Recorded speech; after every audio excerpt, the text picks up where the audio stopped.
అవని పల్లవి దగ్గరికి చాలా కోపంగా వచ్చి, "నువ్వేమైనా ఇన్‌స్టిట్యూట్‌లో కోచింగ్ తీసుకున్నావా? లేదంటే నీ ఓన్ టాలెంటేనా?" అని చెప్పేసైతే అడుగుతూ ఉంటుంది.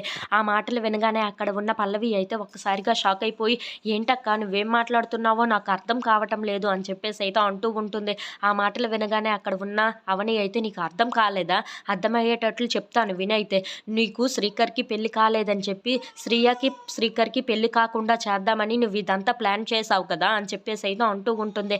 ఆ మాటలు వినగానే అక్కడ ఉన్న పల్లవి అయితే, "ఏంటక్కా నువ్వేం మాట్లాడుతున్నావు? నేనేం చేశాను? నేనేమి చేయలేదే" అని చెప్పేసైతే అంటూ ఉంటుంది. ఆ మాటలు వినగానే అక్కడ ఉన్న అవని అయితే, "ఏంటి నువ్వేమి చేయలేదా? నువ్వే అంతా చేశావన్న విషయం నాకు తెలుసు. ఎందుకు మళ్ళీ బుకాయిస్తున్నావు?" అని చెప్పేసైతే అంటూ ఉంటుంది.